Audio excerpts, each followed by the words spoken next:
Hey guys, welcome. So for today I have my June and July wrap up. So yeah, let's get started. Enjoy that. June, I want to say it's my favorite month ever. I've read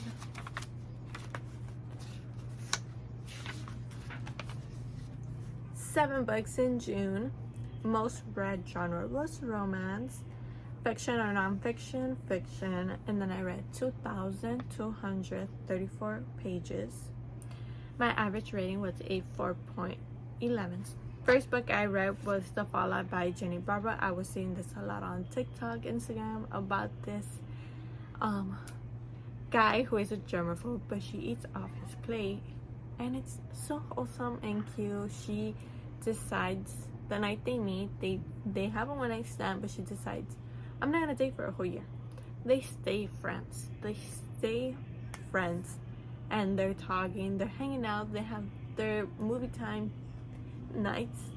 So did enjoy this one. This one was a 4.5. Then we have Broken Miles by Claire Kingsley. So this reminds me a lot of King of Greed by Anna Huang. And honestly, it's a good book. It's a good book. It's basically, I don't remember the names, but it's a main guy. His ex-wife still works with his family in a winery, essentially.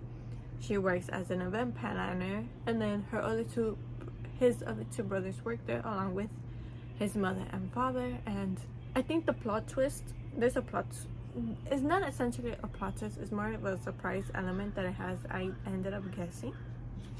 So there's that. Then we have The Cheat Sheet by Sarah Adams. This was a 3.75.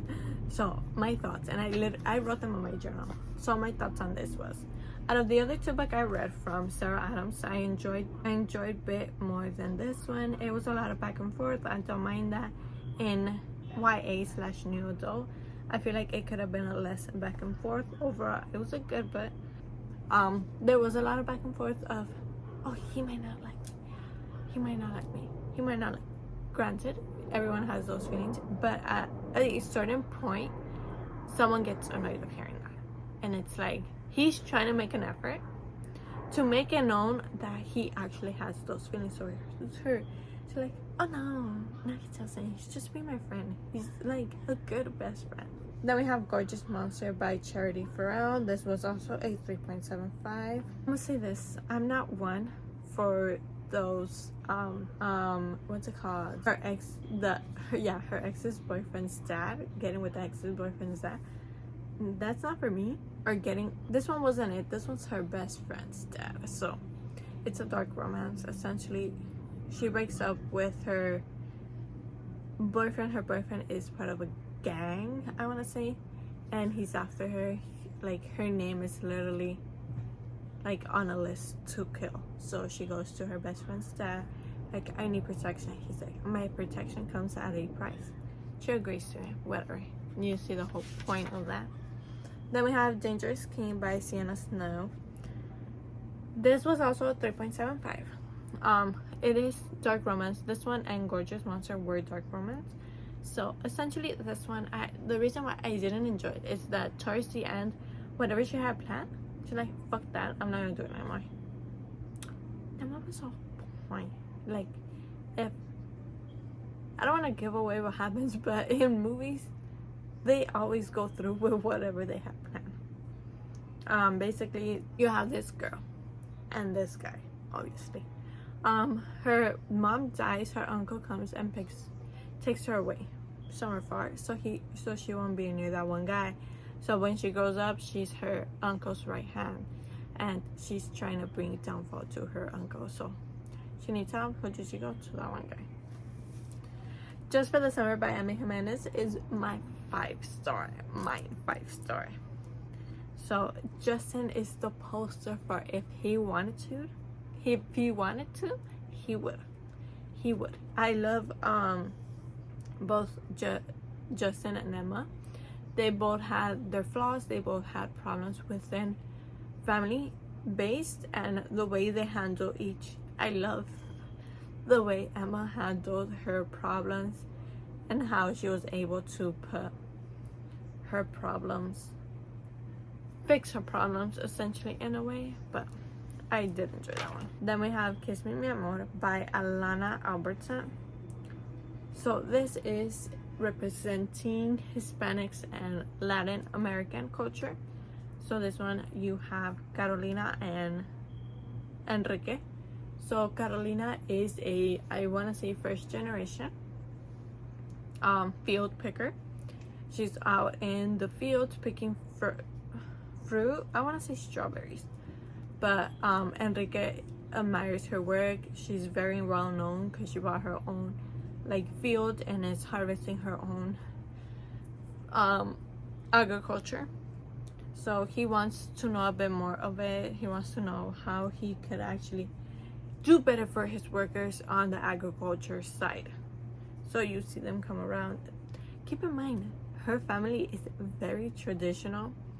Her father wants her to get married so the man can take over like working the land and all that. So basically his dad wants her to like please her future, which it's very known in many, even nowadays it's still very known. But yeah, one of my favorite books. I would totally reread.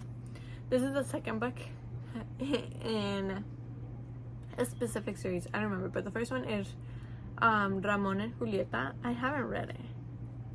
I should. Then July, I want to say 1, 2, 3, 4, 5, 6, 7. Today's the what? Yeah, I read 7 books in July. I can't give you the the recap because I haven't done it yet. Oh, first book I read, Wreck the Halls. This was a solid 4 stars by Tessa Bailey. Beat and Melody met when they were younger. Since both of their moms were part of a band, the band split up due to specific reasons. Now they want to get that band back together. For B has his own reason, Melody has her own reason for it. Not in Love by Ali Hazelwood. This is between a 3.75 and a 4. I'm gonna go with a 4. The plot point was kind of easy to the plot twist was kind of easy to guess due to the fact that they give you the premise of it within the first couple of 100 pages. You deep dive. It gives you a bit more information as you go on, but as you have the information within the first 100 pages, you're able to tell, yeah, this might happen. So I did enjoy Rue and Ellie. I enjoy them both. I really did love them. I love how they both had their struggles within certain topics. With her, it was mainly food, but hers is mainly food and letting people in and being able to show the someone that they love them, essentially. So did enjoy that one. Then we have The Golden Goal by Anna Caldwell. So if this is not wrong, I believe she is a physical therapist. He is her brother's best friend. Or am I getting them wrong? Yeah, her brother's best friend, hockey player. So essentially, I forgot what happens, that they end up being in a fake relationship. So there's that. It's a solid 4. Did enjoy that one. Then we read Summer Reading by Jenny McKay. This was a 4.75. I think I'm gonna round it up to a 5. I'm gonna leave it at 4.75. The reason it didn't get that 5-star feel for me, like how Just for the Summer did, it's different. It's a different feeling. I don't know why, but it's a different feeling than what this one feels. So we have Sam and Ben. Sam and Ben meet somewhere, and yeah, they meet at a ferry when they're going to a small island. She's going there to take care of her brother, and he is there to take up a library position. So there's that. Then we have The Play Along by Liz Tomford. And this is a 5-star. It was a 4.75 at one point, but it's a 5-star for me. And this one we have Isaiah and Kennedy, and I love them. I love them so much. Look, so you got to read it. I love them. I love Kennedy and Isaiah. Isaiah is a very bubbly person with a very trauma filled past, and Kennedy also, she is a very standoffish person towards anybody else, and I really did enjoy, really did. Then we have The Walkout Wedding by Marilyn Monroe. This is the last book, and this is another Cinderella story retelling, and I got those bits and pieces and I did enjoy them. We have Addie and Grant, and basically her stepdad wants to marry her off to some one guy, so apparently he can have the deed to the bakery, something like that, and Grant needs to show his sponsorship that he's not messing around, he's not gonna be a playboy, he's not gonna be partying around, so they strike up that deal. Then the last book I read this month was Butcher and Blackbird by Byron Weaver. So here we have Sloane and Rowan. They're serial killers. I shouldn't be saying that with a smile on my face, but they are serial killers. They kill people who have done other people wrong. So they meet. They strike up this deal once a year. They'll go somewhere as a competition. Whoever kills that one person wins. So they have that thing going. A twist towards the end, and I was not expecting. And then the end, I need to know what happens after that. So I might pick up Lark's book next. So yeah, good. Thank you so much for watching, and I'll see you next time.